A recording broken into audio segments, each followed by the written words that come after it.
Hey guys, welcome to another episode of Amber Unfiltered. Tonight I'm going to do my recap of Love and Hip Hop Miami Season 6, Episode 10. But before I do that, don't forget to like, comment, and subscribe. Also, if you want to cash at me at AmberUnfilteredShow, that'd be greatly appreciated. So, I was like almost 25 minutes into this review because I had started it earlier, and then my brother had FaceTimed me. I was like, damn it. So I had to start all the way over, but it was for a very good reason. Him and my sister-in-law actually just had their first babies. They actually had twins, so I got to see them on FaceTime, and that was just like so fucking cool. I'm so excited to meet them, and I'm just like so happy to be promoted to auntie. Like, it's just like a dream come true, and I'm just like so proud of them, and I'm just so happy for them, especially that everything went okay during delivery and everything like that. But anyway, let's get into the episode. So the episode opens with Flo at her clothing store. She says that she still can't get Marlon's pathetic behavior at the studio out of her mind because if you remember the night before, she was in the studio with Derek and Alan, and Marlon had popped up on her and tried to put them paws on Alan. Of course, that didn't go anywhere because security intervened. So what else she says she can't get out of her mind is the pathetic display she saw on social media, which was Amara and Shay reconciling their friendship. So Flo says that she's upset with Shay and that she called Shay to basically check her. And I said, baby, I know that this is about to go left. But actually, surprisingly, it didn't. So something that I noticed, I don't know if other people have too, Shay is much calmer when, Shay is much calmer when Fabo isn't in the picture. Like, she's so cool, calm, collected. Like, she hears things better. She processes things better. She doesn't, like, fly off the handle. She doesn't turn up. I wonder if sometimes she projects the anger and frustration and the pain that she feels in her relationship out on other people. And I think that she's much easier to talk to or to approach. I feel like when Fabo's in the picture, she's not herself. She's just, like, on that rah-rah, like, turn-up time. And I don't like that. I would love to see Shay's softer side more because I think she does have it. And I think she can be such a lovely, like, loving person. But I think, unfortunately, he brings the worst out in her. And I'm not going to entirely blame him because she participates in it and she chooses to act that way. But I think he definitely, like, fuels it. I don't know if anyone else has noticed that, but let me know in the comments if you think, the same thing. So, Flo... I'm sorry, let me go back. So Shay walks into Flo's store and she immediately notices that the shelf that had her healthy hand products is completely empty. So when Flo sees her, she's kind of cold to her. She turns her back. Like, Shay's like, hey girl, what's up? And Flo's like, okay. And I was like, oh, not the cold shoulder. I was like, it's giving Glacier Beach. It's giving Ice Queen. So Shay's like, what happened to my products? And Flo's like, girl, I took them shits down. And I said, I know you fucking lying. I said, the least you could have done is giving that girl a phone call. But I'm like, you wanted her to see that. You deliberately took them down just right before she conveniently showed up. I was like, anything for a storyline, I swear. Like, Flo gives me, like, desperate to just stay on air, desperate for camera time, and she'll do any and everything. Because a lot of her, like, storylines or, like, scenes just feel so forced or fake or just, like, staged. They don't feel genuine. And it feels like she's just, like, a really bad, like, actress, like on like a soap opera, like General Hospital or something like that. And I can't shit on General Hospital too much because I watched it when I was a kid, especially when my mom would braid my hair. Sonny was fine back then and he's still fine today. He could get it. I'm sorry. So Flo is like, I can't believe you're back friends with Amada. And Shay seems pretty shocked. And she's like, what is this about? She says, is that what this is about? You took my stuff down because I'm back cool with Amada. And I said, baby, are these girls in high school? I said, I wonder how they navigate their friendships with other women in real life. Because I was like, I know they don't be doing this, with their homegirls that they've known since like middle school, high school, or, maybe early 20s or whatever the case may be, or even before that, like maybe in grade school.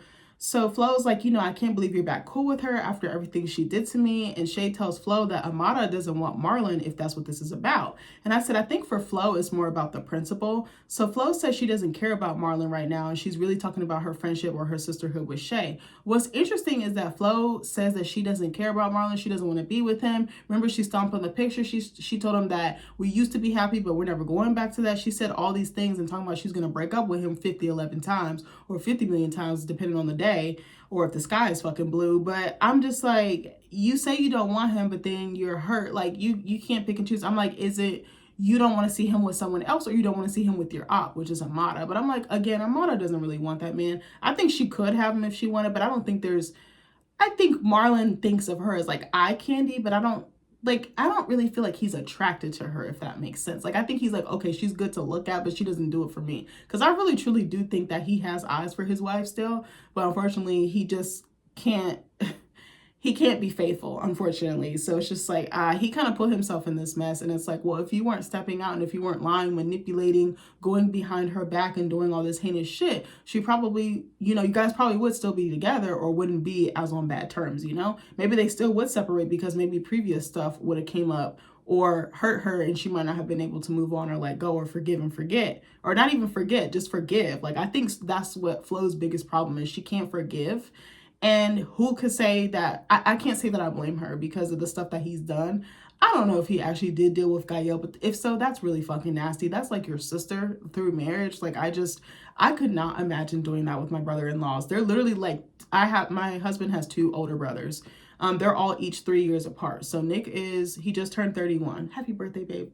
His birthday was just yesterday, but he's 31. His other brother's about to turn 34, and then the other one is gonna turn 37. The way that I interact with them, they just seem like extra family to me. Like, I would not view them in an attractive way or like a sexual way or like I'm attracted to you. Like, I just couldn't do that to my husband because these are people he grew up with. Like, these are probably like his first best friends. Like, there's such I just couldn't do that. I wouldn't want to ruin the family dynamic. I wouldn't want to like do that to my sister-in-law. Like, his oldest brother is married. Like, they've been together for like 20 plus years. Like, they started dating when they were like teenagers and they're in their like 30s, nearing their 40s now. I couldn't devastate my family in so many ways like that. Not just like the betrayal to my husband, but then like brother to brother, and then like as a woman to my sister-in-law, like as a wife to a wife and a woman to woman. I just couldn't do that. Like, that's just fucking sick. And then like my in-laws, like my mother and father-in-law, like I just couldn't betray them like that. Like, they've been so good to me. They literally treat me like another, like they had me almost. Like, they literally treat me like a daughter. Like, I don't even feel like I'm a daughter-in-law. I feel like I'm their child. Like, that's how well they treat me. Like, I wouldn't want to like disrespect them like that. Maybe that's just me. Again, I understand for TV, airtime, all this stuff, but Gael has she has no couth or no morals, and neither does Marlon, kind of low key. So she's like, you know, Flo's like, you know, I gave you a chance in my life. And she's like, you know, I let you display products in my store. And she's like, I even took you to the Mabo. I don't know how to say the word. Basically like the priestess to help get her man back, you know, Fabo.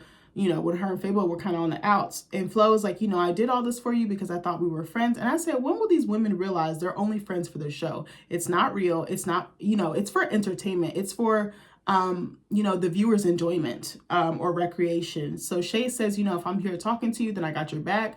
I ride for you. And Flo's like, you know, how do you have my back exactly? Like, explain that shit to me. So Flo's like, you know, what did you and Amada talk about? And I said, it's kind of giving jealousy. Like, oh, you're friends with her, but not with me. Or you're being friends with my enemy. I want to ask you guys a question.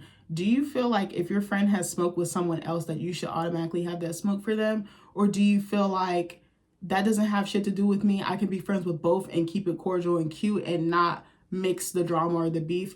I think I feel one of two ways. I think sometimes I'm like, okay, well, whatever issue you had with that person, you take that up with them. I'm going to try to be peaceful and not take back the drama or the tea between. But then other times I'm like, baby, it's on sight. Like, if I got smoke with her, you should have smoke with her too. But I think it depends on the person, what they've done, how severe the offense, and like the history between you and that person.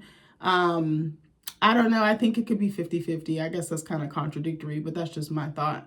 So what was I going to say? So Shay's like, you know, a lot of it had to do with Flo, or Marlon, excuse me, and how he was crying to Amada about winning you back, basically. She's saying this to Flo. So Shay's like, you know, baby, there's no need to be cutting up, no carrying on, no crying, no acting extra, or whatever the case may be. She's like, the issue with Amada is not that deep. Like, Amada doesn't want your man. And I was like, that's a first. So Shay tells Flo that she'd love for her to sit down and have a conversation with Amada. And I said, baby, I don't think that's a good idea. I said, there's been too much backstabbing, too much drama, too much tension. I said, baby, it's going to go left immediately. And I said, wait till Amada finds out about Flo dealing with Alan just for the sake of pissing her off. I said, she's really going to lose her shit. We thought she went mira all last week. Shit, it's going to be worse than that. It's going to be like volcano, Mount Amada. Shit, she going to be like a volcano and fucking explode. They're going to be lava everywhere on bitches. So, Flo's like, that'll be interesting since I've been seeing Alan. And I said, I'm sorry, I must be built different. I'm not seeing no other man while I'm still legally married. I don't care if we're separated. I don't care if we like file the paperwork, but nobody signed. I don't care if we still living together, but we don't even sleep in the same room or even look at each other. I don't care what the situation is. Until I figure out or finalize the situation that I'm currently in, I'm not starting a new one. Like, I just couldn't do it. Like, to me, that's just so messy for so many different reasons. And obviously, Flo's not leaving Marlon. Like, she's still with him. Like, come on, bro. She's just like doing the, like, stringing us along. And I hate that she thinks that we're so stupid and we can't read between the lines. Like, I don't like that. Marlene. That's how I know she's acting, when she does that little fake accent and she starts like laying it on thick. I'm like, girl, you over enunciating like a motherfucker. It's giving Webster's dictionary, babe. So Flo says Alan was encouraging her to get back in the studio. And I said, does she not see that Alan is an opportunist? I said, Shay brings up the fact that Alan was with her sister first. Now he's with Flo. And then it's kind of even messier because he does have kids with Amada. I said, baby, it's a whole Bermuda Triangle, basically. I said, lust that basically leads to fucking nowhere. It starts and then it dips off and it disappears. So Flo says that she's sick and tired of being played by everybody. And Shay tells her that basically that Alan is not no come up. And I said, baby, she right. I see no fucking lies detected. So then Shay proceeds to rip Alan a new one. She's like, he's trash. And I'm like, this is so funny and rich coming from Shay. It's funny to me that she can see that about everyone else's man except for the one that she's been laying down next to every day. So Shay says now that she's single, she wants to build a close circle of female friends. But you know what's going to happen? She's going to ghost them as soon as Fabo comes crawling back or any other man is brought into the picture. And I said she's that type of friend who acts brand new when she gets some dick, especially toxic dick. Toxic dick will have you doing stuff so like out of left field, so out of your character. And I can't say shit because I've been there, but won't do that shit no more. But I said we've all been there and done that. But you can't treat the people that you love like they're disposable. That's something that I definitely learned and will never do again in the future. You can't toss people to the side when it's convenient for you. And Shay says that she'd like for Flo and Amada to have a conversation. So basically that her circle is tight. There's no friction. There's no beef, no drama. Like everybody can coexist in the same room or at same events or just, when they're all together, regardless of the situation or where they're at. So then Shay extends the olive branch and invites Flo to a tea party event she's throwing for her Total Detox tea product. And I have a serious question. I'm not even trying to be shady. Has anyone actually used the products that Shay promotes? Like, do they actually work? Are there actually results? I'd love to know. Drop down in the comments if you have used them or you know someone who's used them and let me know how it worked for them. I know it's not exactly the same thing, but this kind of reminded me of Samaya Reese. Do y'all remember her from Love and Hip Hop New York? I think it was. She was a pretty girl. I forgot what. I don't know if she was like Hispanic or Hispanic and Black. She looked like she could have been mixed. She was a thick girl. I really liked her. Something about her story and just like her come up. I don't know. She was raw, like straight no chaser. Like I really enjoyed seeing her on my screen. I kind of wish she would do something, come back into the reality TV space or maybe her own show or something like that. But she made some type of detox product and she like became a billionaire or something off of it. I was like, if Shay like kept up her trajectory, no fable, no distractions, no drama, she could really skyrocket and she could really go there. Like I really do see that for her. I think Shay has a lot of gifts, but she tends to get distracted. And I feel like I'm going to say something, and I'm not trying to judge her, but I remember a long time ago, I watched an interview that Lindsay Lohan did when she was like spiraling out of control. She had like her party girl era, and I think Oprah interviewed her, and Lindsay Lohan said that she was addicted to chaos. I really feel like that's Shay, and I can call it the behavior because I definitely used to be like that. Like I would just deliberately stir the pot, and sometimes I catch myself doing it now, but it's not nearly as bad as it was before. It's like that quiet almost scares you because you're so used to a chaotic, like loud background and just like lifestyle or life or quality of life. And I definitely think that Shay, if she could really lock in and focus and be like a horse with her blinders on, she'd be rich beyond her wildest dreams. She probably wouldn't even have to do reality TV no more, for real. That's just me.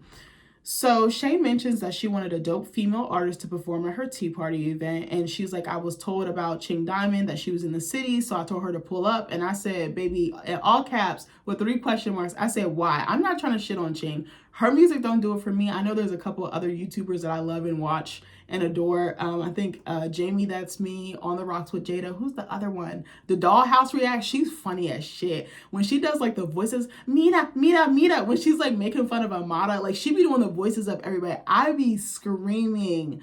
I was like, this lady is so spot on. But I was like, she's not wrong. She literally sounds like Amada verbatim. Like, if I wasn't on YouTube and like clicked on her channel, I would have actually thought it was Amada talking. Like, you have to go support her. Her channel is so fire.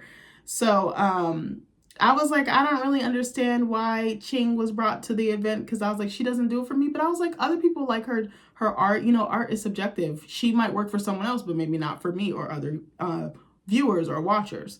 So Shay says that she hopes that this civilized setting, inspires these women to become connected. And I said, anytime there's a group gathering or some type of business event or charity event or big event where they all have to come together, or a trip, that's the other one, like Real Housewives, Basketball Wives. I said, it always goes left without fail. I was like, why do they think? I know it's formatting and I know that there's like a structure, but I was like, we all know someone's gonna throw hands, throw drinks, or start something. Like, remember when Dr. Cheyenne Bryant was on like that rooftop doing that speech or that like women's empowerment brunch or something, and then it went left and she was trying to fight? I was like, that was like the classiest, nicest event. I think the mayor of like LA or something was there. Someone in politics that was like very high up and well connected was there. And I was like, I would never want to work with these people again, but that's just me. Hold on one second. I'm gonna sip some water.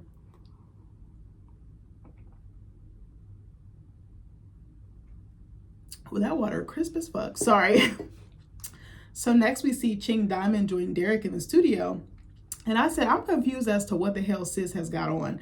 I said, I understand that each artist has their own personality and that clothing is kind of like an extension of that and like a form of self-expression. But I said her outfit threw me off because her titties was sitting all the way up here like a fucking bookshelf. I was like, she about to poke Derek's eye out. Like, I was like, I think for me, that's a business setting or a business meeting to me. This is first impressions to me are everything. And I might be old school and like dressing up, dressing nice, not having your body super duper exposed. Wear what you want. Some people are just thick. It doesn't matter what they wear. It just snags onto their curves, right? But I was like, you got like ripped clothes. You can see everything. I was like, I just need her to have a bit of a better presentation when she's going in these spaces, especially studios and stuff like that, because you don't want to give the wrong impression. I don't think Derek thought any less of her, and I didn't either, but I was just like, you might be in the room with that one person who might get ideas in their head and might try to come on to you or things like that. And I'm not saying it's her fault, because it's not, but I was like, I just want her to wear stuff that flatters her shape, because she's a very beautiful girl. I don't even care about her weight. I just want her to dress like, I want it to look good on her, because I just feel like she it looks a little bit thrown together to me. And I don't mean that as a bash to her or a dig to her. It just is how it is presented. Maybe I said that wrong, but I'm not meaning ill will or harm to her. So I said, again, Ching is a very pretty girl, but she could use some work in the wardrobe department. So Ching is like, my label hooked me and Derek up to make a hit. And I said, Ching seems to really respect him and give him his flowers. And then also Derek, on the other hand, says he's very excited to work with her as well, especially because she's a new artist and he tends to get that new fire like in him when he's interacting with these different energies. Especially, he can probably mentor them, like mold them or put them onto game. So I'm sure it's like a mutual or equal exchange, So Ching mentions Zoe Brinks, and I said I thought it was very sweet for Ching to shout her out. And I said I'd love to see Zoe in the studio with Derek as well. And she tells Derek about the viral video that her and Zoe made and how people were fat shaming them. And I said, I fucking hate that, because can we focus on like their artistry, their talent, their personality, how they treat people? Just like, I know I just talked about her clothes and stuff like that, but I didn't body shame her, or that wasn't my intention anyway.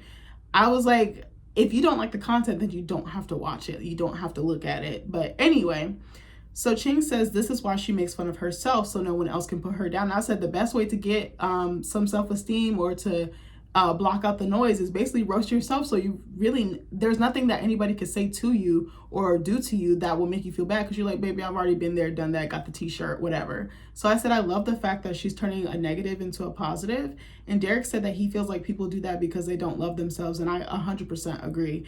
In his confessional, Derek says that he's proud of Ching for embracing who she is, and that it needs to happen more so that this can motivate other women who look like her to lean into what God gave them, but to also be confident in their skin. And I was like, amen, Derek. So I said, not me agreeing with Derek, even though I've said some very unsavory things about him in the past. I actually, sidebar, I watched a clip on Facebook of Derek and Angela on Angela Yee's podcast, Lip Service. I used to really like that show. I haven't really watched it in a while. Maybe I should watch it. It was very unique. I know a lot of people are like, oh, that's too sexual, it's too this, and it's like, baby, again, you don't have to watch it, you can move on to something else. I like the guests that they have and kind of the topics and stuff that they talk about. It's very raw, just like unfiltered. It's just like girls kikiing and, you know, shooting the shit with each other. But I saw a clip and I was like, huh, the way he talked and carried himself here, he didn't seem as like sleazy or like conniving. Like his energy was different. I was like, maybe it's the show, maybe it's the editing. And I was like, he could just be really confident and it kind of can come across or translate a certain way. I was like, maybe I'm wrong, but his energy it came across so much better. But it was interesting when I was looking at him and Angela on the couch, they weren't like holding hands, they weren't booed up, they weren't like super close. And I was like, but maybe they don't like PDA like that, or maybe they do it when they're behind closed doors or in more intimate settings. Cause I'm like, if that's my man or my fiance, hey, how you doing? But you know what? I can't say shit. I'm lying. I'm a lie. The devil is a lie because I don't like PDA actually. Like even at home, I'm like, who? Like Nick be like, can I feel on your booty? Can I get a cat? I'll be like, me? And he just be like, we go together, we married. And I'm like, oh yeah, you right. Like it's so bad, but I don't like PDA at all. I told you guys this, and I don't know why I get nervous or like anxious, and I just feel like that's just between me and like I don't need to be doing all the touching in the field. Get away from me. I'm like the guy. I'm like, don't touch me. Nick's like, I need physical. I'm like, you better go pet the dog. So so Derek plays a song for her and it's hard. Hold on one second. I feel like my throat is drying out and I done sucked down all this damn water.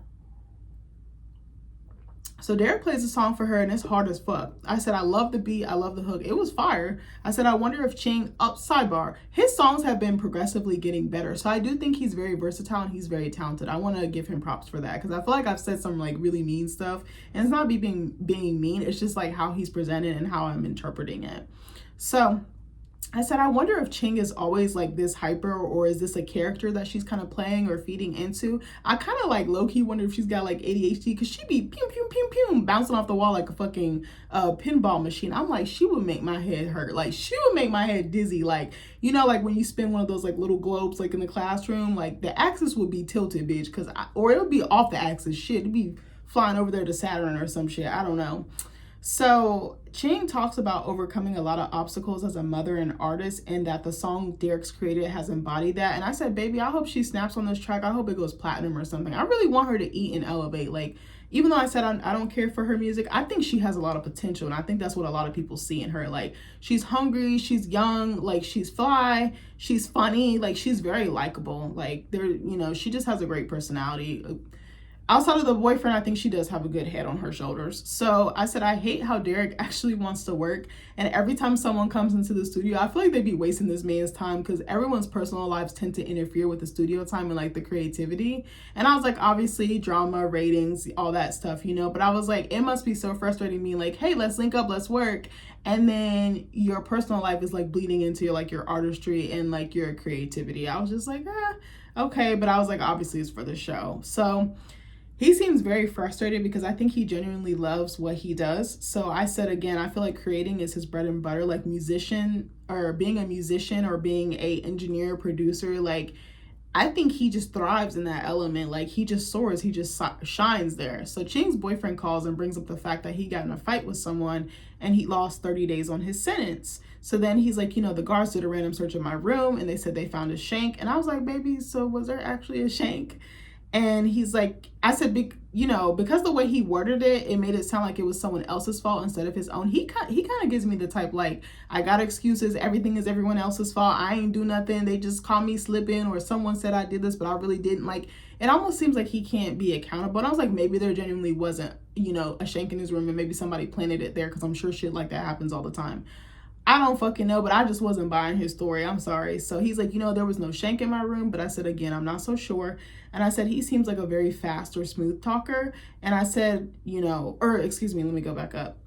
Let me back up. So he's like, I got another 30 days added to my sentence. And I said, I'm sorry, but can't she find someone else to be with that's free, that's in society and not there's nothing wrong with anybody being incarcerated. Let me stop myself right there. But I'm like, I think she could find someone else that doesn't have all this headache, because it seems like this guy just repeatedly lands in trouble and hasn't learned his lesson. Ching, on the other hand, has gotten in trouble and has learned her lesson. That's what I want to say.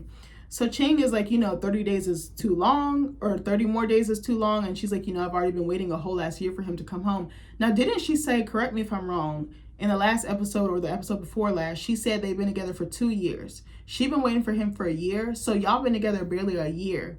And he went back for this amount of time. That's long. And that's a lot to go through, like right in the beginning of your relationship, which leads to my question again. How much time have they spent out in the real world, like not incarcerated, not in between halfway houses with limitations, curfews, probation? Like, I would love to know, like, how can you... This sounds so ignorant, because I do think there are circumstances where you can't sustain a relationship in jail. I do feel like there's times where people can be together before and then someone can get in trouble and they stick it out. Or even when someone is in there, I do think that there could be genuine connections, but I know that there's a bad rap or stigma that guys in jail have, different bitches on their books. But I just think it's like their relationship is so fresh that I'm like, I don't know if I could wait for someone like that long. And I just like started being with you. Like, I don't know if I could do it. The only person I would wait for that went to prison or jail would be my husband. Anybody else before him, I never would have. Period. Like, one of my exes, I found out, it was like after we had broken up. It had been some time, like some months. I found out he went to jail, and I was like, if he had went to jail while we were together, I don't know I would have stayed. Or if I had, it probably wouldn't have been long. Like, I'm telling you, I'm not putting my life on hold for nobody. Sorry, not sorry. So her and her boyfriend get into it.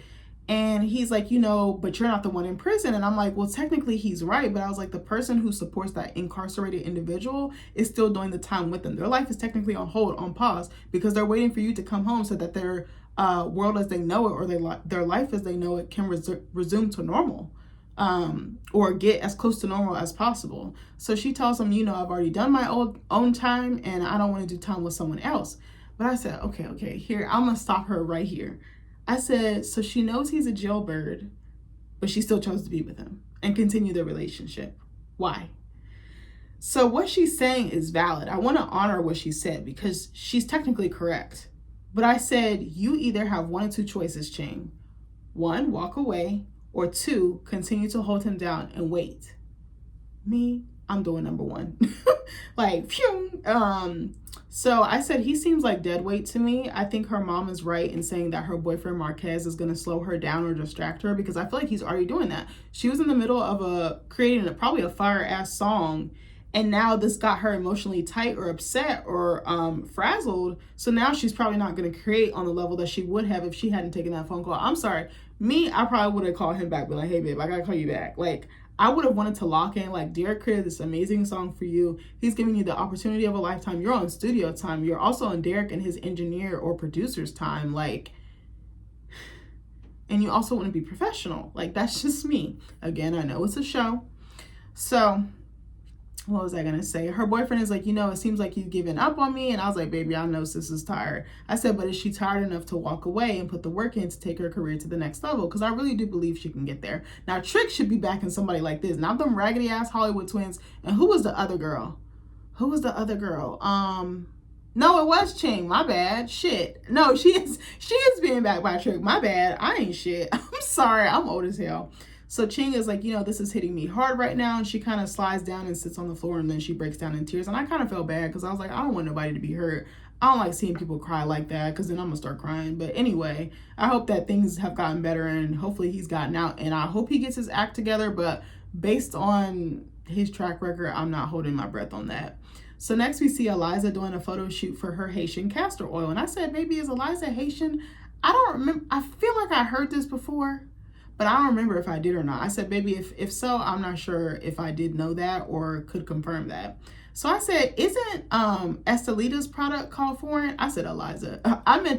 I typed, isn't Eliza's product called foreign, but I really meant to put Estelita. My bad, y'all. So I said, I wouldn't want the same product name as my coworker, my cast member, whatever the case might be. But I said, that's just me. I want to have my own like individual shit. I want to stand out amongst the competition. So in her confessional, a producer asked Eliza, isn't that the same name as Estelita's lash line? And Eliza's like, who? I know you fucking lying. I said, what happened? Wasn't y'all just cool like a couple episodes ago? And of course, I know that there's some time that lapses in between when they shoot and when they premiere. But I was like, I've always wondered, like, is it like a week? Is it some days? Is it some months? Do they like splice stuff together? I was like, I've always been curious. I kind of, maybe when I grow up and stop liking reality TV and stop being addicted to it, I would love to go behind the scenes and see like how production works, how editing works, and like how they stage stuff. Cause I was like, I'm just so curious about it, and also like the psychology behind it. But then I was like, I feel like I'd probably fucking hate it. Like, I feel like it would take the enjoyment out for me as a viewer / spectator. And I don't know. I probably would just not even watch it anymore. And I was like, I don't want to do that. I'm not ready to break up with you yet, reality TV. I'm still here. I'm still holding on. So what was I gonna say? I said Eliza's reaction is giving I don't know her vibes, like when Mariah Carey is asked about J-Lo. And I said, I thought Eliza and Estelita were cool. I said, am I missing something? So we see Amada pop by, and Amada makes a comment about the brand name sounding familiar. Eliza says that foreign cheveux, I think is how she pronounced it, which means foreign hair, or hair in French, I believe she said, has been her baby for years. And she's like, I know that Estelita stole the name from me because I told her about my organic castor oil line last year. So I'm like, who's telling the truth? I was like, how do we discern the truth? I was like, do we have receipts for this? Because it's she said at this point. So Eliza says that Estelita tried to come around and beat her to the punch. So Eliza's like, foreign cheveux is not related to foreign lashes. This shit had me dead. One thing I can say is Eliza be dragging bitches for filth, and I love that for her. She's like, the box for foreign lashes looks like some shit from AliExpress. I said, I know you fucking lying. That's a name I haven't heard in a long ass time. If you know, you know. The quality is not up to par. I'm not gonna shit on AliExpress too much, but if you know, you know. So she says that Estelita didn't put any effort into her lashes. And I was like, well, hold on one second, y'all. I want to look to see. I think I tried earlier. Oh, shit. Hold on. It says the server stopped responding. I wanted to see if I could find her lashes online. I should have probably looked this up earlier. I think Safari is acting up. Bruh. Okay, anyway, let me not waste time, y'all. I was trying to see if I could find her line and see how much it costs and see, like, if there were any reviews, if anybody was buying them. I was like, I don't know how I feel about buying anything from Estelita, but that's just me. So Amada's face is sending me because her jaw's on the floor. She's like her eyeball's about to pop out of her head like a little doll or something. So I said, sidebar, has Amada lost some more weight? Because she looks thinner than usual in this scene. Like, she does look like she slimmed down this season, but I'm like, in this episode, or this part of the episode in particular, like, she looks tinier than normal. So Amada says this is giving very high school. Couldn't agree more. And she's like, I hate the fact that Eliza and Estelita are beefing. And Eliza's like, baby, what's going on with your finger? I said, I know you lying because I'm Eliza. I want to know all the tea. I want to know everything. So Amada is like, life has been lifing. And I said, what she should have said was hoes been hoeing, because that's exactly what got your ass popped in the first place, bitch. So Amada tells her about Estelita inviting Princess to her lash launch and how she met up with Ray J, and that Amada called Princess to tell her she met up with him, and that Princess got upset about them linking up in the first place. And she's like, next thing I know, Princess slapped me and I ended up in the emergency room after the altercation. So Amada also tells Eliza about getting her nail pulled out, and Eliza's reaction was so fucking dramatic. It was so extra, but I was like, baby, I was eating it up. I was loving it, because I was like, I'm that friend. I am so extra loud, like audacious, like all the things. I'm just living my life out loud, and I love that for me, because I used to be so shy and fucking awkward. So Amada's like, Estelita was the only one who had my back and jumped in to defend me. I'm kind of, I'm kind of surprised Brooke didn't jump in to help Amada, but do Brooke be fighting? Was she fighting on previous seasons? Let me know in the comments, because I don't remember. I feel like Brooke don't be wanting to fight like that. Like, I don't feel like that's her thing. That's her MO. So Eliza calls Estelita fake and says there's certain lines you don't cross. And I said, baby, I agree. So then Eliza's like, I fired Van as my manager. And Eliza is asked why she fired him by a producer in her confessional. And she's like, I don't know who that is next. I said, I don't know, you lying. So then the producer is like, so why are you two no longer friends? She's like, again, I don't know him next. I said, I know you lying. I said, not you refusing to answer the questions. Not I plead the fifth, not no comment. She kind of reminded me of Trina. Excuse me. She kind of reminded me of Trina here, of just not answering questions, especially when they're hard or like difficult. I kind of feel like, again, they deflect accountability, because instead of admitting what happened, you're kind of like hiding it. I could see one thing if you're private and we're like, hey, we fell out, or we had a disagreement. You could even say something simple like that. You don't even need to tell us what it is. But the fact that you're what was I gonna say? Alluding it. I was like, nah, something's not right. I was like, it was probably something she did and she don't want to admit that she was wrong, which is fine because it's hard to admit you're wrong. So what was I gonna say? I said, again, I do feel like she cops out sometimes when people try to confront her on the tough shit or her bullshit. And Eliza says she's focusing on her business, her brand, and her elevation. And she brings up Angela White, aka Black China's event that's geared towards single mothers. And she's like, I'm going to be speaking at the event. And so Angela and Eliza, we find out, both worked together in the strip club back in the day. And so the event is supposed to be former dancers speaking to current dancers about life outside of the club and kind of like their opportunities beyond that lifestyle.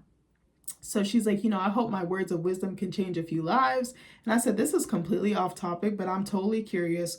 What is the status of her relationship with her daughter, Shamaya? Because she was on there, we blinked, and then she was gone. I was like, so are they still on the outs? Has she seen the grandbaby? Has things gotten better? Is it the same? Is it worse? Is it stagnant? Like, I would love to hear more from her daughter because I was like, I couldn't imagine having a mom like that. Like, she must be a lot. Like, and I'm not trying to shit on Eliza. Eliza is very extra bold. She's very in your face. Like, she's hilarious to me, but I was like, she could step up in some other areas. I do want to encourage her, implore her to just be there for her daughter because daughters really do need their moms. Like, Black daughters and Black moms, we be going through it, sis. That's a whole other video in of itself. So Amada's like, I try to stay out the mix, but I always get caught up in some BS. And I'm like, baby, where the fuck do you stay out the mix? You be the main one mixing. You be pouring the ingredients and mixing the shit and putting it in the oven to bake, bitch. Like, stop it. So Eliza's like, I heard what you've been up to. And she's like, I heard that you made up with Shay. And Eliza's like, how could you, bitch? I was like, I'm not. Eliza be cracking me up, dog. So Amada says that Shay apologized and that she was going through some personal things. And she's like, I'm not going to be her friend again, but I'm saying that maybe me and Shay can be cordial enough now to work toward having a better relationship in life. And I said, but that's not how Amada acted when her, Brooke, and Shay were all together. I was like, it seemed like a kumbaya, kiki moment, or Kiki moment. Like, I was like, didn't you say didn't Amada say, if you come for Shay, you have to come through me, you got to come through me first? And I was like, that seemed more than like acquaintances or coworkers to me. Like, it almost seemed like they picked right back up where they left off, and then they were spilling tea to each other about their enemies. So I was like, okay, Amada, I don't believe you. But anyway, I feel like Amada like plays the fence or straddles the fence or like plays both sides type of thing. So what was I going to say? So I lost my train of thought, or my spot. I'm sorry. Hold on one second. So Amada says that Shay invited her to her tea party and she doesn't want to seem unsupportive. So I said, baby, Amada is about to be set up again. I said, first, Escalita with Princess. Then second, now Shay with Flo. I said, baby, don't do it. I wouldn't have shown up. I'll be like, I'm not filming that shit. Shit, put me in another scene, baby. So I said, Amada better watch out for her other goddamn nails. So Amada's like, I know that Flo's going to be there. And Eliza says, speaking of Miss Rich, I own properties. I heard that her boutique is a flop. I said, ooh. So I said, that goes to a point I made in an earlier video, which is that anyone can open a business, but to sustain it and be profitable in the long run is a completely different story. And I think that Flo misses the mark. She stays opening businesses, but I'm like, how are you running them? Who are you employing? Are you managing your books? Is your product good? Do you have a strong enough fan base, a loyal fan base, returning customers? I don't know shit about business, but these are things that have crossed my mind. I'm like, she's not doing something right, clearly. So in her confessional, Amada says that she doesn't know Flo is that good of a businesswoman. And I said, baby, I'm starting to think the same because we keep seeing the same issue happen. So also, I feel like a huge problem is that she employs her family who does nothing but stab her in the back over and over again. I'm not giving no Flo, or I'm sorry, I'm not giving no Gael, no Marlon, none of them ninjas. They're not getting no business. You're not making no money off of me. I'm not helping you open shit. I don't know what her relationship is like with her mom. Her mom seems pretty neutral. I know she's Team Marlon. I feel like a lot of the people around her are, I don't want to call someone's family that word. I feel like they take advantage of her. And she's like the breadwinner or like the star or the one that made it. And I think they ride off her coattails because even Marlon with like the music, Gael with like the businesses and wanting to be on TV. I just don't think she has a good support system. And that's why she keeps going in circles. She keeps repeating the same scenarios. I think she's also hard-headed and she perpetuates the drama or the chaos that continues to happen in her life. But I think her mom is no help. Why are you co-signing a serial cheater? Why are you, as my sister, why are you breaking so many girl code violations? Why are you doing shit that falls back or trickles back on me that has me landing enemies left and right? Like the situation with Gael and Alan. Now Amara fucking hates Flo's guts. Like, I know that wasn't the only issue, but you see what I'm saying there? Like, I don't know if that made sense. So the producers flash back and show Flo getting an eviction notice at one of her stores during a launch event. Remember, was it Bernice from South Beach or Miami Toe? I forgot what the name of the show was, but she was on there. And I think Hot Topic found out from Claudia, her girlfriend, that she wasn't paying the rent. And it was like tens and thousands of dollars that she was behind on. I was like, how embarrassing. So then we see that she's selling, now this part fucked me up. So we see that Flo is selling skin bleaching products, and one of her brand posts online, it says for my dark skin customers with a heart next to it. And I was like, Flo, it's a no for me, baby. I said that made my skin literally crawl and itch. This also makes me wonder, has Flo ever bleached her own skin? I wouldn't be surprised if she has. And I know that this is a very sensitive topic, so I'm going to try not to be what's the word? Sensitive about it. So I said, what's interesting to me about Flo is how she's friends with brown skinned or darker skinned women, like Shay, at one point Amada, even Zoe. Yeah, those are three great examples. So I said, I wonder if she views them the same way that she views her customers of darker complexions. I'm very curious about that and how that thinking has come into her life, or that belief system has been ingrained in her. So Amada says, but if Shay wants to have a tone deaf, broke ass bitch around, then that's okay with me. I said, I know you lying. Amara ate with that one. I'm sorry. So Eliza tells her to take security with her to that event, the Tea Party event, because it sounds like a setup. And I said, baby, I saw no lies detected again. So next we see Zoe and Ching working out. And Zoe's like, you know, the situations with my boyfriend, Calvin, my dancer, Kiki, and my sister, Bianca, have just made things crazy lately. And I said, is it just me? And I don't mean to bash Zoe. I know she's had a lot on her plate. But does she seem miserable or like negative or like almost like Debbie Downer all the time? And I was like, she does have a lot on her plate. So I want to give her grace for that. She should be allowed to feel these things. I said, but you know, I just want to see Zoe smile again. I kind of missed that spark. Remember when she was coming up and she was like fighting just to like be heard and to be validated and for her art to be taken seriously? I noticed that she is more confident, but her spirit just seems so down. I think, again, a lot of these women, the men that they deal with, I think they kind of bring them down because they're not dating on the same playing field or people that are their equals. I don't know. I might be wrong. I could be wrong. Sorry. I just wanted to throw that out there. So she says that it's nice to have someone like Ching around who can help her deal with all the BS. And I said, I hope that it's just that it's a genuine friendship instead of a trauma bond. And Ching says, that it's going to be her last day at the gym. And I said, baby, rip, I said, because same rip. Like, I hate fucking working out. Don't look at me because I'm like wood treadmill, wood machine. I want to fit the french fries and the pizza and the fried rice and everything else in my mouth. I hate working out with a passion. I know I need to do better and I need to take care of my body, but I'm like, baby, not right now. But now that I'm walking on campus, I said, baby, maybe I'll be skinny by summertime. So Zoe says she's going to attend premarital counseling with Calvin and that he's still managing her, that they're still fighting, that she's having serious doubts about them getting married. Zoe knows the answer. She just doesn't want to pull that trigger. So I said she better start trusting her intuition because it'll never lead her astray. Mine's never has, like ever. So Ching tells her about linking up with Derek and that she got a call from her boyfriend about getting another 30 days added to his sentence. And she's like, I got invited to Shay's weight loss tea party to perform. And Zoe's like, Shay. And I said, baby, this reminded me of Soulja Boy on The Breakfast Club when he was like, Drake. And he was like standing up and he had like the Gucci headband on. It was a hot fucking mess. So Zoe says, stop selling to fat people, ho, talking to Shay in the camera. And she's like, and if you don't like fat people, stop taking our money. I said, I don't see no lies detected. So Zoe tells her about Shay fat shaming her because remember, Shay and Fabo met with her at her like photo shoot to talk to her sister on Zoom that said she was pregnant by Fabo, even though her crazy ass had never met him. But Zoe failed to mention that part. So, Zoe's like, Ching, just be careful of Shay because she can be a lot to deal with. It can go left real quickly. And she's like, basically, I don't like that bitch. So next we see Estelita link up with Van. And she seems down or sad too. And I said, I'm wondering what the fuck is wrong today. Estelita is so unpredictable. She's like a fucking hurricane. She just blows through everything. And she thinks she can just fight her way through everything. I'm like, baby, you don't have to be tough all the time. And I said, what's interesting is how Van was on to the next girl / cast member. He kind of like latches on to whoever is hot or who he can attach himself to. And I don't like that. So I said, to me, it was like he and Eliza weren't even friends. So Van asked her, how are you doing since the lash launch, because it went left. Y'all was in there scrapping. And Estelita is like, I'm disappointed. I didn't want to put my hands on Princess. So I put in all caps, so why did she then? Because I still don't understand the reason why she fought. I don't think it was loyalty to Amada. I think it was having a moment and maybe, I don't know, can Amada fight? I don't know. Maybe that could have been the reason why, but I don't even know if Estelita can fight.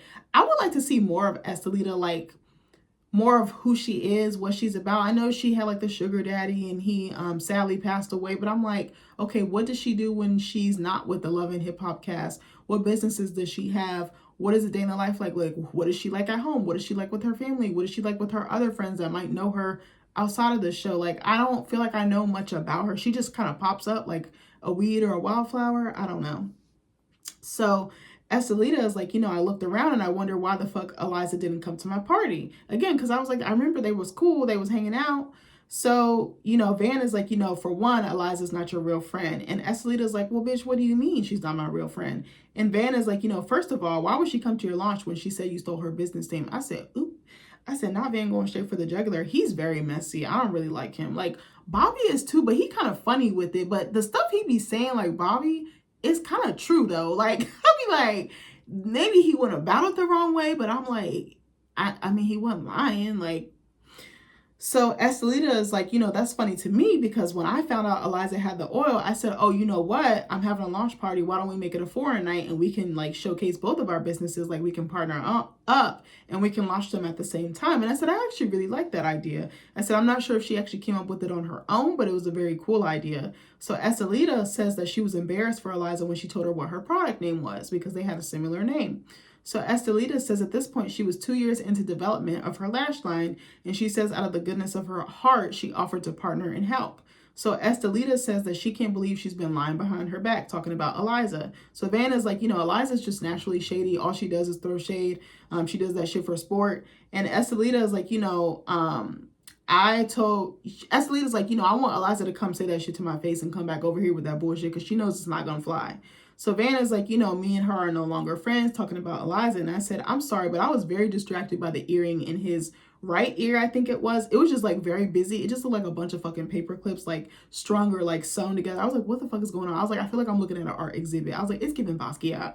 But anyway, so Estelita is like, what happened? And he's like, Eliza was upset about not getting a booking that she felt she deserved. And I said in my notes, I was like, well, did she deserve it? Like, why wasn't it taken care of? Like, did you drop the ball? Did something happen? Like, I think that both of them were probably responsible for the demise of their friendship or business relationship. So he also brings up the fact that she has a celebrity baby daddy that hates her, talking about Future. I don't know why the fuck she would give Future the time of day, but that's just me. I don't want to deal with no man with no kids, let alone 6, 7, 8, 9, 10, 11, 12. You got a whole football team. Go be with them bitches. I'm sorry. So I said he's quick to spill Eliza's tea, which makes me wonder what skeletons or bones he's got in his closet. And Van says him and Eliza parted ways because of a booking that fell through. And I said, you're her manager, so manage. Not that hard. So Van says that she blamed him and that really their breakup was a long time coming and that the tension was building for years. So Van says she used her own daughter for a storyline, and I said that wasn't right to bring up her child. I think he could have left her out of it. Shamaya didn't deserve that. I think they're kind of using her as collateral or like a pawn. So Van says that she's a TV grandma and proceeds to show Estelita text messages he's exchanged with Eliza. So Van texted Eliza and asked, was the baby home? Talking about her grandbaby. So Eliza says the baby can't come home right now, besides it's pointless and that production is purposely trying not to film me. So Van said to Eliza, me asking about the baby has nothing to do with the show, and that was a real life question. The baby is a human being, and I kind of agree with him here. So Van says Eliza only wanted to meet her granddaughter for the cameras, and Van is like, she's a clout chaser, she's a lying, deceitful deadbeat. I said, those are very shocking allegations. But in his defense, I wouldn't be surprised if those were true, because even on the season before last, I feel like Eliza was doing too much for the cameras. Like the whole safari thing, I was like, this is so extra, it's not believable. And I can tell you're doing any and everything, like you're grasping for straws here, and I don't like that. Like, just be yourself. That in and of itself should sell you or make you or solidify you into a star on reality TV.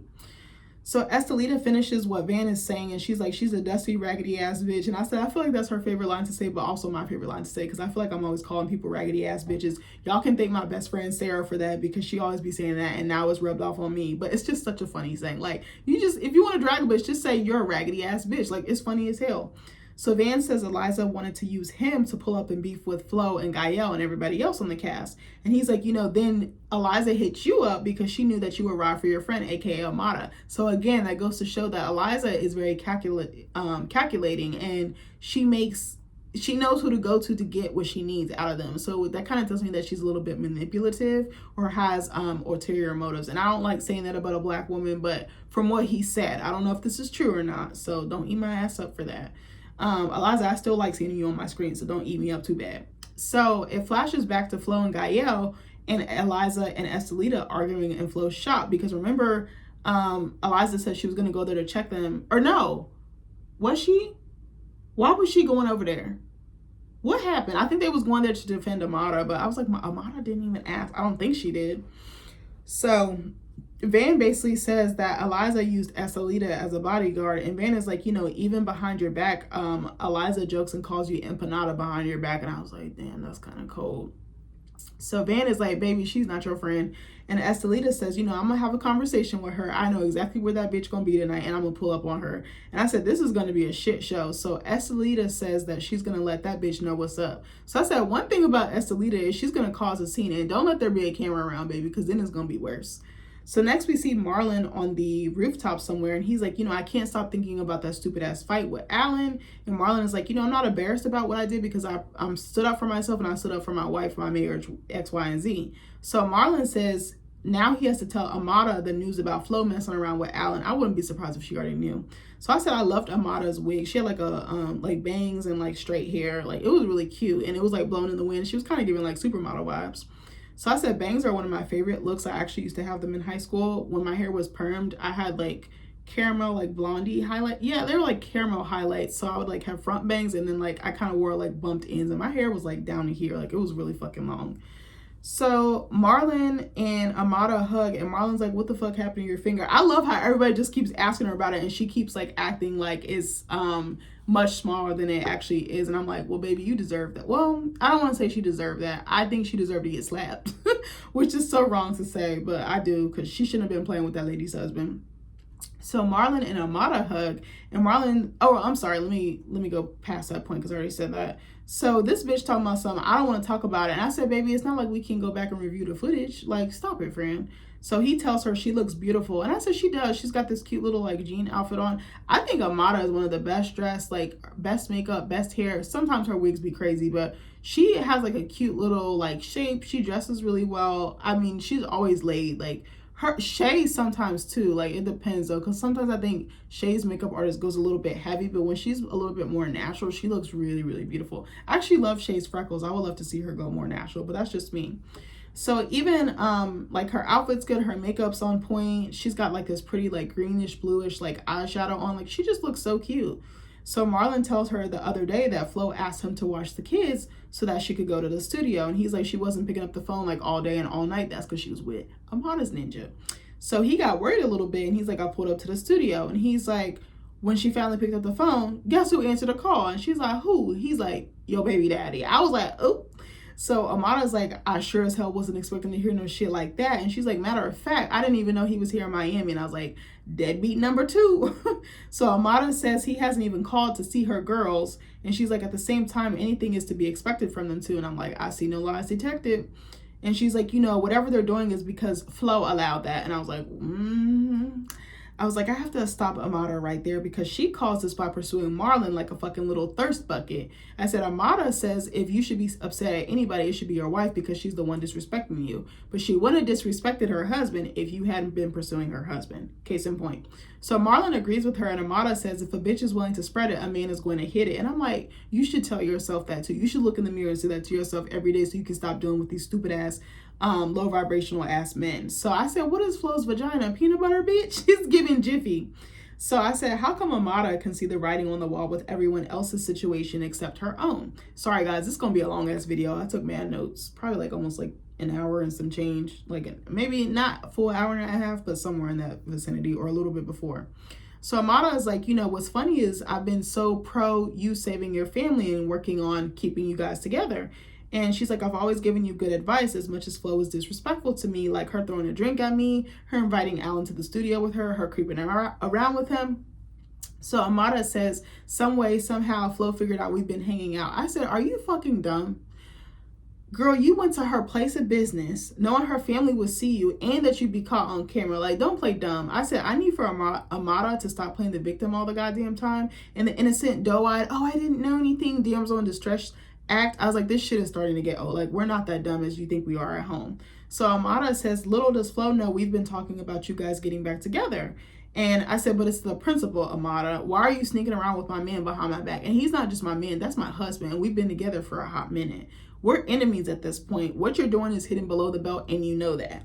So Amada tells Marlon to open his eyes and that she knows that Marlon loves Flo and that they have children together, but Flo does not respect him. And I said, not only if she could read the writing on the wall with her raggedy ass baby daddy. So because Alan doesn't respect Amada, like at all. So anybody with eyes can see that. I said, baby, shit, even a blind man could. Stevie Wonder could see that shit. Ray Charles from the grave could see that shit. Rest in peace. So Amada tells him she doesn't think Flo is worth it, like saving the marriage. And she's like, you know, first it was Gael, now it's Alan. Everybody wants my sloppy seconds. Everyone wants my leftovers. I said, baby, Amada, you can't be saying shit because you like other people's men. You like their sloppy seconds just as much as they like yours. So it's the pot calling the kettle black for me. So Amada's like, you know, I can play the same game and I can play that shit better. And I hate how she's using Marlon as a pawn. I don't really like that. Even though Marlon be trash with his behavior, I still don't like that because he's still a person. He's still a human being. He's probably enjoying getting the attention from Amada anyway. Them becoming friends was not the plot twist I needed. I think they probably would have a genuine friendship, but I was like, I wouldn't even be trying to be friends with somebody that I have beef with. That's just, no, I'm not trying to be friends with your man. So Marlon tells Amada to tell Alan to stop that shit or he better be careful, or that he better be careful because he's going to end up in the hospital because he's going to fuck him up. I said, just like he did last time. Marlon was fighting. He was fighting the air, baby. Like, so next we see, hold on, I'm going to take a sip of water. Hold on.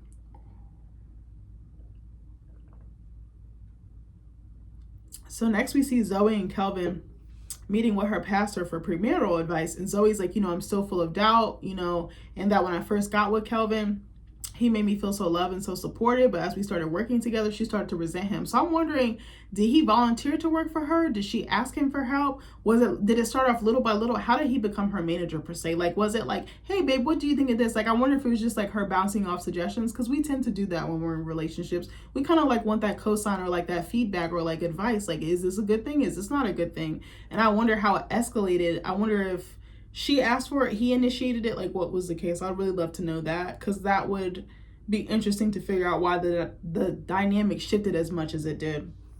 So she's like, you know, I started to resent him. And Zoe says that her pastor is a very important figure in her life and that she's had a lot of trauma from her childhood dealing with abuse. And he's helped her with a lot with that, like just combating it, not even combating it, like working through it. So production shows unseen footage of Zoe venting to Estelita about being molested, unfortunately, by someone in her family. And I said, that broke my heart, and I understand why she acts the way that she does.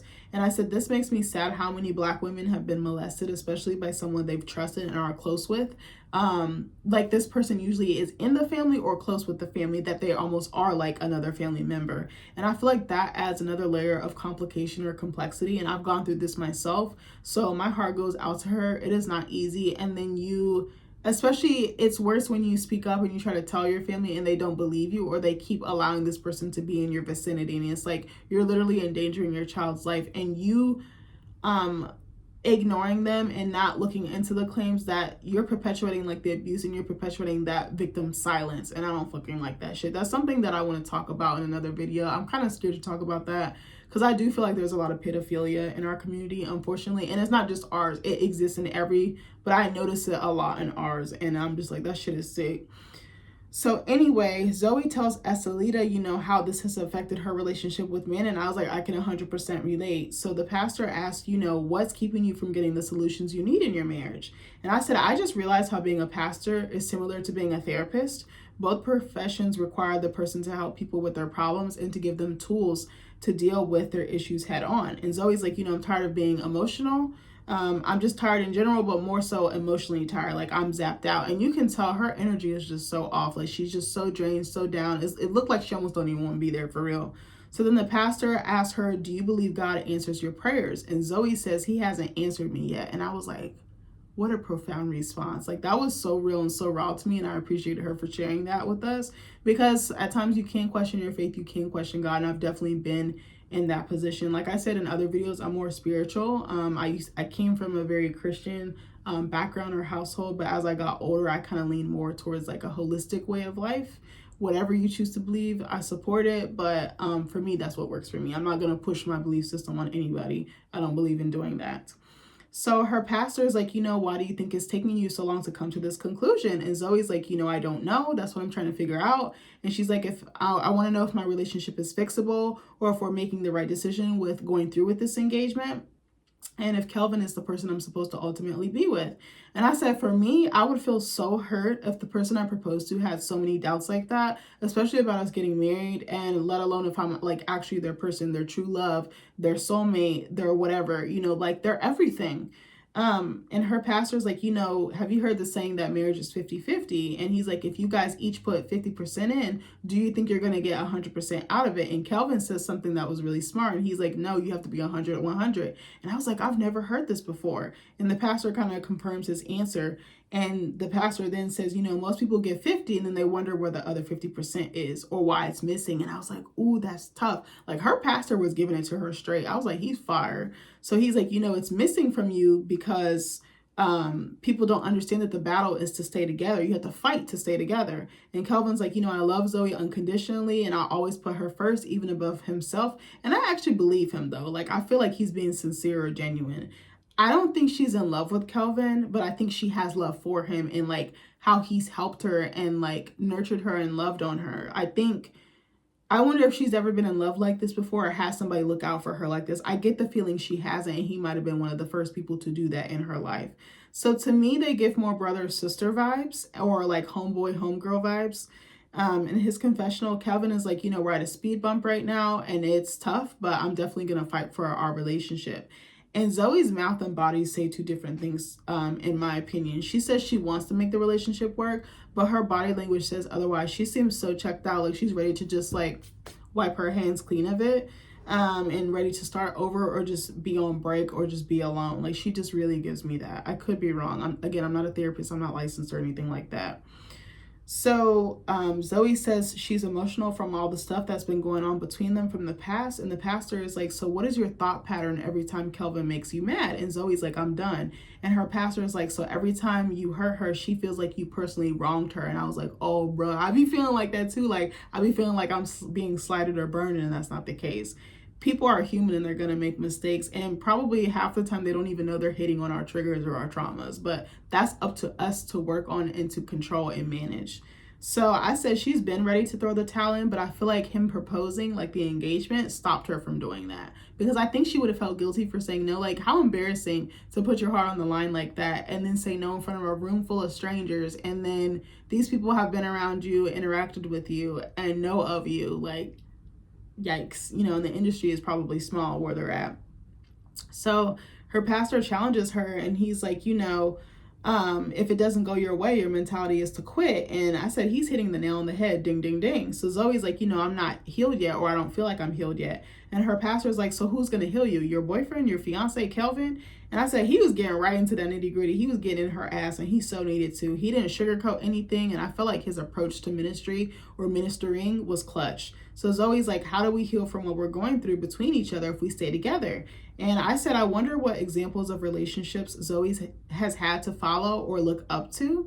I'm curious about that because I wonder if she's taking what she's seen from those and applying them in her relationship, because this is the only template or example or blueprint that she has. So her pastor is very honest with her and says that you're not. He's like, as long as you guys are around each other, it's basically impossible. And he's like, you guys are damaging each other. And I said, wiser words could not have been spoken. So the pastor is like, Kelvin doesn't know how broken you are and that your brokenness did not start with him. And I said, oof, he hit like right there. So the pastor then says, you came into Kelvin's life trusting that he can help you heal. And tears are just streaming down Zoe's face. And you can tell that he hit a soft spot for her, or a sore spot. And I said, whatever she's holding on to, she really needs to let go of, because it's not serving her. And I said, the same could be said for myself, honestly. And I'm trying to work through that. So Kelvin is like, reiterating what the pastor said in his confessional, which is that they need time apart to heal. And Calvin's like, I want us to stay together and work things out, but I'm willing to take a step back if that means we can salvage our relationship. And Calvin gives Zoe some tissue, and you can tell he genuinely cares about her, and there's like a softness or a tenderness. But I wonder if they're too far gone to really save things, or move forward or patch things up. So the pastor says that they need to come to the conclusion that maybe they need to take a step back instead of trying to fight over something that may not end up working out in the long run. And I said, oof, that was tough. So next we see Angela White, aka Black China, getting ready to host her event. She's going to speak to some dancers, some active, some retired, to motivate them and let them know basically that there's a life outside of the Miami nightlife. And I said, I can only imagine the shit that she's seen and she's been through. And she gives some of the audience members hugs, which I thought was super sweet of her. She says it's important to encourage and unite women, which again, I totally agree with. And she's like, I started dancing from the age of 18 all the way up until I was 24. And I was like, that's a long time. I actually had no idea she was in the strip club that long, or in that life, the nightlife that long. I don't want to just deduce her to that. And I said, that's a long time to work in that type of environment. I can only imagine what it does to your mind and what it does to your heart. I said, my hats really go off to her. And she says that she was hurting people around her and herself. And she says that she was doing any and everything, especially indulging in alcohol, and that she told herself if she didn't stop drinking, she was literally going to die. And I said, I wonder what she was trying to numb herself from, maybe the shit that she was seeing or experiencing, and new fame and having a new baby and being with a rapper, like that type of lifestyle. I'm sure it was all like a whirlwind. So before sobriety, she said that she felt like she was always being attacked by other people, especially the media. And she says that as she began to grow, she realized it was all the energy that she was actually putting out. And she says that she's on a journey to being a better person, and that she's not a fictional character, aka Black China, anymore, and that she wants to do everything that she's passionate about. And I'm totally in that same space in my life, or phase in my life.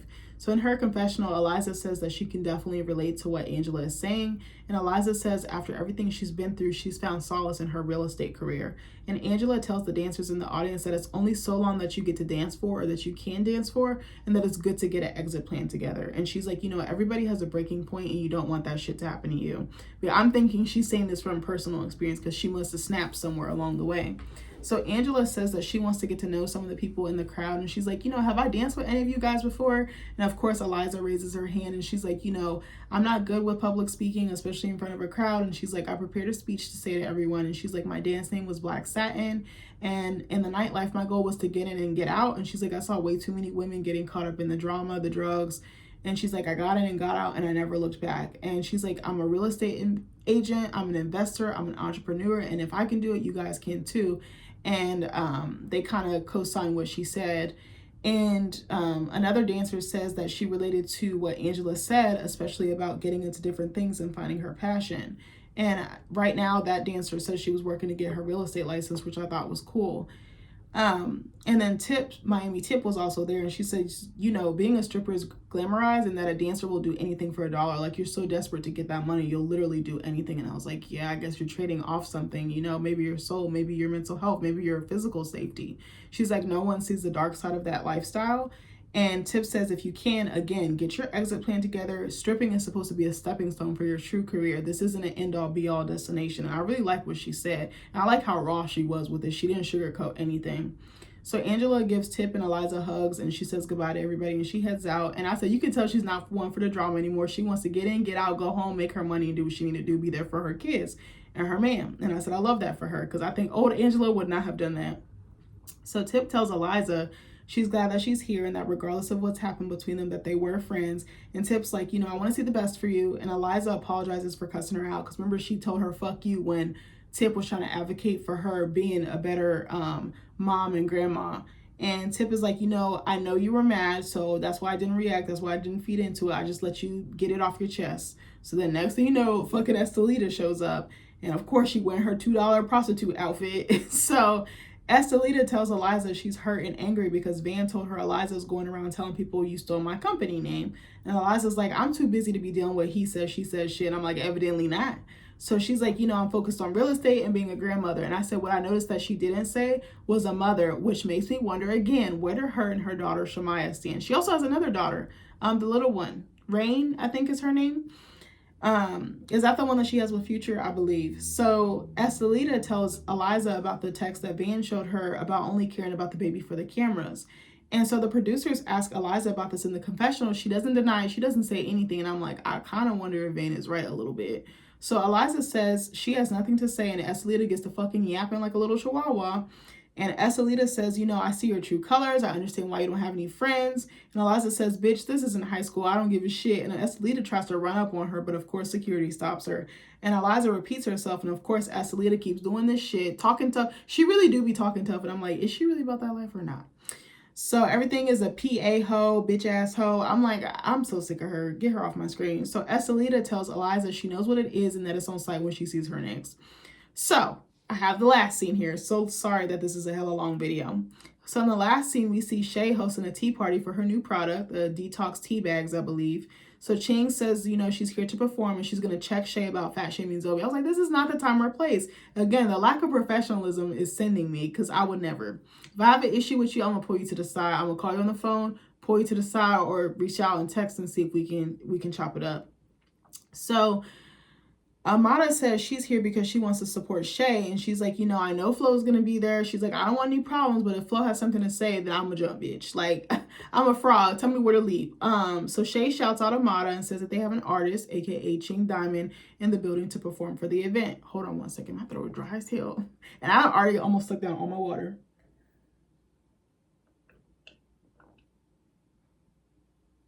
Sorry, I almost fucking choked on that water. I don't got my sparkling water today. It's just regular water. So Shay gives a good speech and she kind of ends it. She's like, I'm thankful for everyone being here and for supporting my business. And I'm going to be giving out some free goodies today. So why is Flo coming there looking like she got some fucking dookie under her nose? I'm like, what's wrong with your face? Don't be twisting your face up like that. There was a couple scenes of Flo being filmed and I was like, she kind of funny looking from certain angles. I was like, I can't stare at her for too long. I used to think she was so fucking pretty, but I was like, she kind of look a little bit like Gael, a little bit like the Mucinex DM monster if you stare long enough. I was like, she kind of looks slow a little bit. I'm not going to hold you. So we see Amada at the next table over there sipping her tea. She like this. Like she on Bridgerton or some shit. So I actually really love the tea party idea. I've actually always wanted to go to one. I remember, okay, sidebar. I know this video gonna be long as hell, y'all. Just bear with me. I remember, was it last year? No, it was the year before last. So I want to say 2023. It was like around Thanksgiving. We found this like cute little place. It was like a tea shop and they had like pastries, like mini pies and stuff like that. And they had this pie making class. That shit was so expensive. It was like $45. And the pies were like little. They were like this. I was like, bitch, what? I paid $45 for that per person. So we went there. We had like tea. It was so cute. It was like a little workshop and it was very fun. But I was like, this wasn't worth $45. I said, and baby, I'm still fucking hungry. And I don't even think I ate my pie now that I think about it. But it was the experience. I had found it on Facebook, but I had always said I wanted to do like a tea party or something like that. Or like, yeah, a tea party. Like I want to go in a shop and like have my friends there and we just like try different teas and like be bougie and shit like that. Have our like little lace gloves and like doilies. I don't know. I want to be on some fly shit. So, anyway, Shay asked Flo if she's still mad at her. And Flo's like, baby, what do you think? And Shay encourages Flo to talk to Amada. And Flo's like, I guess we'll see. So I said, where do they get the audience from for these events? Because I'm like, are these people that the girls actually know? Or does casting just find them to fill the room? I'm very curious. Like, do these people actually know them and support these girls? Or is it just like we found them out on the street or through social media? Like, I really want to know. Can someone drop the tea on that? So I said, I know the audience is tired of drinks and fist flying, LOL. So Flo says she came here to support Shay, but she has no problem giving Amada a piece of her mind. Again, this is not the time or the place. I love the fact Oh, I don't love it. I was like, it's funny to me when they like wait till they're at a public event to like do this. And I'm like, this is so tacky, but obviously it's for the show, it's for our entertainment. So Flo says, oh, I'm sorry, let me go back. So I said, this is part 2 of Estelita's last launch, just a different venue and a different cast member for real. So Flo says, don't let the tea hat fool you. I'll curse a bitch out. And I said, I know you lying. So Shay and Amada talk about how far Shay has come and how profitable her company has been. And then Shay suggests that Amada talk to Flo. And Amada is like, I'm going to decline because I want to focus on the event and let you shine. So they talk about Ching Diamond, who they both like, and they follow her journey online. And Amada says, no, I'm not the drink thrower. I know how to use my words, throwing shade at Flo. So Shay says it's a positive event and it might inspire you to work out your issues. And I said, Shay, baby, you're Delulu for 200, Alex, for thinking that. So Shay asked one of her guests that's sitting at the table with Flo if she can clear the table. And Amada's like, whatever makes you happy. Oh, I'm sorry. Shay was still at the table with Amada, and she's like, can I clear this table? Because I guess she didn't want Flo or anybody else throwing shit at each other. So then Shay goes back to the table that Flo is sitting at, and she's like, can you move? She has some guests over there. And she tells Amada to come join them. And I said, oh, shit. So Shay's like, I want 2 of my friends to come together and talk about this misunderstanding that's going on. And I said, baby, it's giving hood Bridgerton. I've never watched Bridgerton. I have no desire to watch it. But shout out to people who love it. I heard the show's really good. I also really fuck with Shonda Rhimes. She's a fire-ass writer and television show creator. She makes iconic shit. Remember fucking Scandal, Grey's Anatomy? Remember she was like running TV on like Thursday nights on like fucking ABC. Was she responsible for How to Get Away with Murder too? I can't remember. But anyway, shout out to Shonda Rhimes and Shondaland. So Shay asked Amada if she would like to start, and Amada says, I surely would not. It was so funny. She was so theatrical. So Flo asked Amada what her problem is with her, and she says, the first time we met, I was at your event supporting your lipstick launch. And I was like, oh yes, she was there. And I said, first of all, they be throwing around the word support a little too loosely. I said, support does not mean throwing hands at someone's business event. No, none of my friends would ever, but again, it's a show. So Flo says, I purchased your lipstick. You never sent it. I said, oop, now she called Amara out. And that's what makes me wonder if they make these products just for the show and then they don't actually, I feel like Shay is the only one we've seen like market and sell. Like we saw all that shit in her house. So she's actually selling it. So Flo says, then you came to my launch and you were extremely disrespectful. And Amada's like, how was that? She always be playing stupid, playing dumb, almost like Yandy on Love and Hip Hop Atlanta. So Flo says, you were offering me a loan. And Amada says, because you needed it. I said, I know you lying. She about to knock your head between that washer and dryer, baby. And I'm going to laugh and I'm going to watch. So Flo says, no, I did not need a loan. And Amada says, it's like, stop it, you stop it. It's kind of was given that. I was like, oh my God, they're so childish. But I'm going to still watch. So Amada says, you were getting evicted and my intentions were pure. I said, no, they weren't. Because you talking about something, you need a loan, you need my black card or whatever the case may be. So Flo says, you came to my restaurant and brought cake to my husband and you were trying to play games. So Amada says, if I wanted to fuck your husband, I could. I said, that's a bold ass move. You have one time to bring my husband into this because I don't even be fighting bitches, but still. So Amada says, the whole time I was with him, I was trying to convince him to fight for your raggedy ass in your marriage. And Flo says, go to hell with that story. I said, I know you lie. I said, baby, I might already be there. So Amada spills the tea about her being with Alan. And Amada says, you wasted a great session being a petty bitch, and asked her, how does it feel to have all my leftovers? I said, oh, she went there. She dug that knife in and then fucking twisted it and watched the blood come out. I said, ooh. So she says, you did the same thing with Safari, and Flo's mouth is all twisted up. She looked like, I was like, what's wrong with this girl's face? Like, she looked like a Rottweiler that his face got stuck like mid-bark. So I said, she needs to fix her face. And Amada tells Flo, she's not the trash, but the trash can. I said, not you holding the trash. I said, Amada was dragging her ass for filth. She was reading a bitch. I said, not Amada coming through with the clapbacks. I was like, I'm living for it. So Amada said, you know who would have been great to have there too? Fucking Bobby. So, but I think he's back cool with Flo and Gael, isn't he? So Amada, where the fuck was Bobby this episode, by the way? So Amada says, you should be concerned about your priorities, like your salon and boutique that are both flops. I said, ooh, I wonder where they be getting this tea from. Probably Inside Scoop, probably production. So Flo says, you want my life, and Shay taps the microphone. She's like, wait, but don't be time out. KO. I was like, I know you lying. I was like, not Shay being the facilitator. I was like, usually she the one in the drama. So I said, Flo, I was like, Shay's actually making sense and trying to be the calm one. I was like, that's the first. So Flo says, you want a husband, you want a business that's lucrative, you want a career. Basically calling Amada washed up and like lonely and single. I said, oop. I was like, Flo, you're married, but your marriage is literally crumbling. It's falling apart. Like, your lifestyle is nothing to brag about. So Amada says, your whole life is a facade. I said, oop. I said, now we using big words. I was like, does Flo know what that means? So Amada says, your house does not cost no fucking $2 million. So Flo's like, I'm a self-made millionaire. I have businesses. I have businesses. So Flo calls her a piece of shit. And Amada says, you should stop telling black women to love themselves because you stop loving yourself selling fucking bleaching cream. She ate her ass up as she should have. So Flo says she's going to slap the shit out of her. So Flo stands up and tries to throw one of the bouquets or the flower arrangements on the table. It was a pretty I said, why is you throwing that? I want to take that home. Shit. That could be used for a wedding or something, or vow renewal or something night, a party. I don't know. So I said, that tells me right there she can't fight, because if she could, she would have thrown hands instead of flowers. Remember when, was it Jocelyn? No. Was it K. Michelle that bopped? Who did she bop with that bouquet of roses? That shit was funny. It wasn't Jocelyn. Who was it? Y'all drop it down in the comments. Y'all remember when she fucking bucket with that fucking bouquet of roses? I said, God damn. K. Michelle was hard. She was hard on reality TV. She was a reality TV go. I know she had a bad rep. So I meant to watch Queen's Court. Was it Queen's Court? Is that the show that Tamar, Nivea, and Evelyn was on? But I think they did a second season. I never watched it. Did anybody find anybody? I don't know. I was sad as hell when Evelyn broke up with Levon, but you could tell she didn't like him. He was such a sweetheart. He kind of reminded me of the RZA from Wu-Tang. So anyway, this part, I'm sorry, y'all, this part ate me up. So I'm gonna try to be kind about it. So Flo says, no wonder your baby daddy called you a black ass bitch. I was like, Flo, we can't be doing that.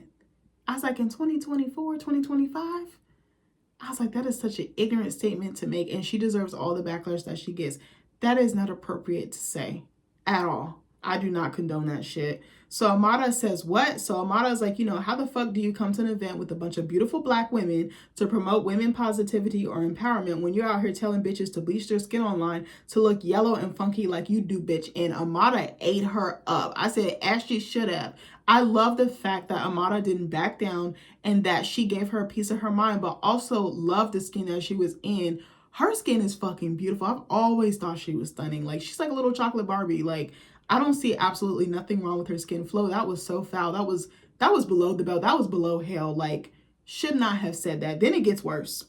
So I said Flo really needed Gael real bad, because Gael would have ate Amada's ass up for breakfast, lunch, and dinner. Flo says, you don't know anything about skincare. And I'm like, skincare, like actually maintaining your skin and like the clearness and the quality of your skin is different than changing the color that you were born with. Like, you can't combat that with that. Those are two different extremes.